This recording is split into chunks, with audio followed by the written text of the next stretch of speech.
everyone, welcome back to another episode of Stay at Home Story Time. So a lot of kindergartners have ended up having their birthdays during our stay at home order time. And celebrating your birthday without being able to have a kindergarten birthday party can be a little bit of a bummer. You can still call your friends and do a video birthday party and make it really exciting with your families, but it's not the same as being able to have a big birthday the way that maybe you thought you were going to, especially because kindergarten is the first year for most students where you're at school and can invite all of your classmates. But you know the great thing about birthdays? They don't always have to happen on your actual birthday. One of my kindergartners was just sharing with me that they decided instead of throwing a party just in their house right now, they were going to just put pause on their birthday and throw their birthday party when we could all be back outside together. And I thought that was such a great idea. And it reminded me of this beautiful story that I had read about two sisters who did a little bit of birthday swapping. This book is called The Birthday Swap, written by Loretta Lopez. In this story, we're going to meet two sisters, one who's younger and one who's in high school.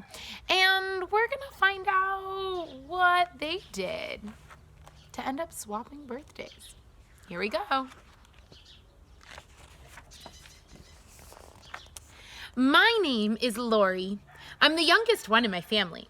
I grew up in a town near the border between the United States and Mexico. Half of my relatives live in Mexico, and half of them live here. This is a picture that my dad took at a party in Mexico the year I turned 6. My brothers, Ed and Beto, and my sister, Cookie, were teenagers then. That was the year of the best birthday party ever, and this is the story of how it happened. It was a Saturday morning in summer, the day before my sister Cookie's birthday. Every year, we celebrated Cookie's birthday with a big family reunion and a cookout at Tio Daniel's house in Mexico. This year, I wanted to get Cookie my own present, instead of just adding my name to whatever my parents were giving her. But I couldn't come up with an idea for a gift. When I told my mom, she smiled and said, "She doesn't expect you to get her a gift, mija." "But I want to," I said. Only she's so much older than me that it's hard to find the right thing." "Well, think," Dad said. "What would you want?"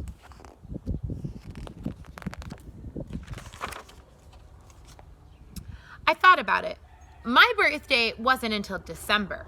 "A horse!" I shouted. My parents gave each other a look. "Too big for the backyard," Dad pointed out. "What else?" "A kitten." Mom shook her head. "Cookie's allergic to cats, and so am I." "Try again," Dad said hopefully. "What would you want more than anything in the world?" It hit me. The perfect gift. "A puppy!" Dad smiled, but Mom looked stern. A puppy is a big responsibility. Cookie is starting her senior year this fall. She won't have time to care for a pet. "I could help," I offered. "Tell you what," Mom said. "Why don't you come with me on my errands? Maybe you'll find something, okay?" Mom and I drove over the bridge and across the border. Our first stop was Tia Sabina's house. I loved visiting Tia Sabina. She was a baker and her house smelled good, like cakes and melted candle wax. Tia Sabina was finishing up a huge cake. She kissed me and patted me on my cheek with her soft, sugary hands. "How are you today?" she asked. "Not so good, Tia. I don't have a present for Cookie." "Oh, don't worry about that," Tia said. "Maybe you'll think of something while your mother and I discuss cake business." Mom and Tia went into the kitchen. I wandered around and looked at cake decorations, but I still did not come up with any good ideas.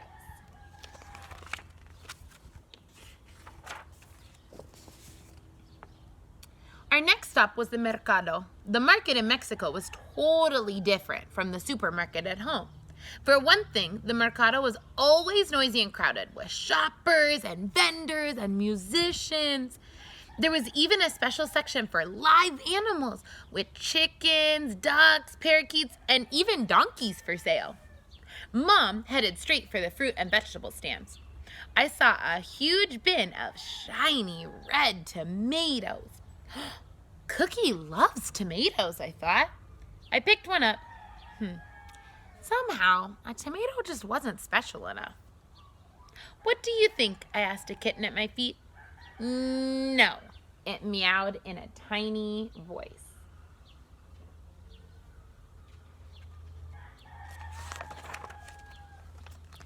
I put the tomato back and walked with Mom to the curio shop, where all the toys and trinkets for tourists were sold. Great things. Ceramic piggy banks, marionettes, maracas, glass animals, and big sombreros with fancy needlework and sequins. I could have wandered around in that shop for hours, but I realized after a few minutes that nothing was quite right for Cookie.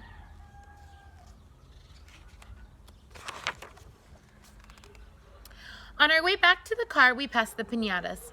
Just a second, Mom said, and then began talking quietly with the pinata maker in Spanish. I walked around and made friends. My favorite was the donkey. Mom, how about this? I asked. I think Cookie's too old for pinatas, don't you?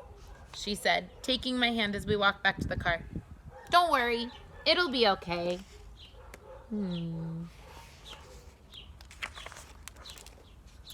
The next morning, I was the last one up. Our house was crazy. Everyone was running around getting ready for the big party. Mom had even made me wear a new dress. Mom had even made me a new dress to wear to church. She fixed my hair with blue satin ribbons. Boy, I am sure going fancy to church today, I said. My mother just raised her eyebrows and smiled. Grown-ups. Our church was in Mexico, so the whole service was in Spanish. Usually, I like to sit quietly and just look around at the paintings and stained glass. But that day, all I could do was fidget. When I saw my brothers leave early, I wanted to go with them, but Cookie whispered that they had to pick something up, and they'd meet us later. After church, we drove to Tia Daniel's house. When we arrived, something incredible happened.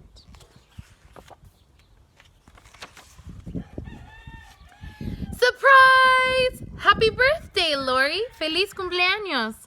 Everyone was there. My grandparents, aunts, and uncles, all of my friends, our neighbors, my cousins from both sides of the border, everyone.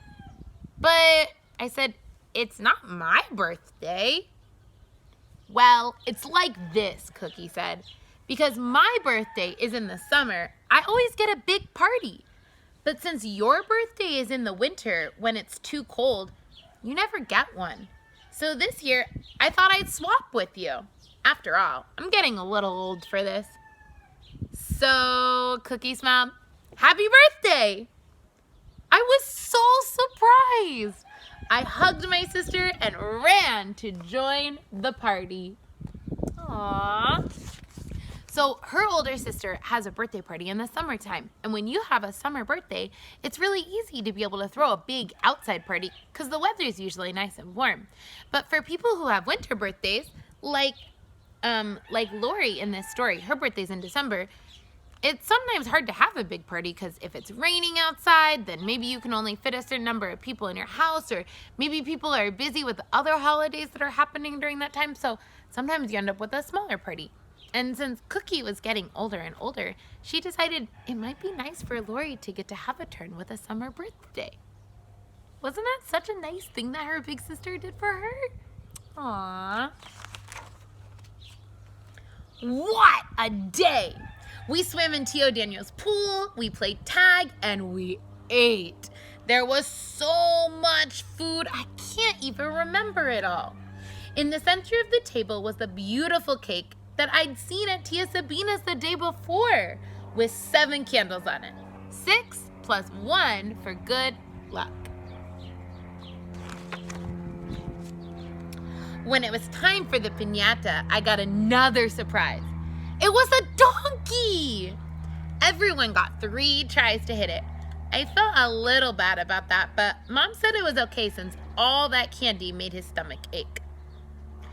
But the best surprise came last. It was a plain box with a bow on it. Dad said, "This is from all of us." Guess what was inside? It was something I had wished for more than anything in the world. What do you think it is? A puppy! I picked her up. She wiggled and licked my face. "Her name is Spicy," I said, and everyone clapped. I played with Spicy and had some more cake and ice cream. The sun started to set. A mariachi band arrived, and soon everyone was dancing. After a while, all the kids got tired and started to fall asleep on the grass. I tried to stay awake, but I guess I fell asleep too.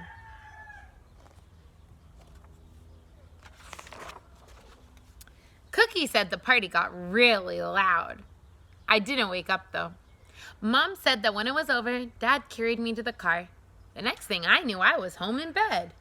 So that's what happened. My sister swapped my birthday for hers, and I think that's one of the nicest things anybody could ever do. The end. And there's Laurie with her new little puppy. So in this book, Laurie's older sister Cookie decided to swap birthdays with her so that she could have a summer birthday for once. But for all of you out there that have spring and summer birthdays that are happening while we're in the shelter in place, what do you think about swapping your birthday date for another one just for this year? Do you have to celebrate your birthday on your actual birthday? I don't think so. Birthdays are just something that we get to celebrate in order to mark living for a whole nother year and all of the exciting things that we've gotten to do and ways that we've gotten to grow. There's no reason you can't pick another day to celebrate that same thing. So for those of you that are having your birthdays during the shelter in place, don't worry. There'll still be lots of time for birthday parties. And think about it, kindergartners. How many more birthdays do you have in your lifetime? A lot. So don't worry and enjoy. Until next time, bye.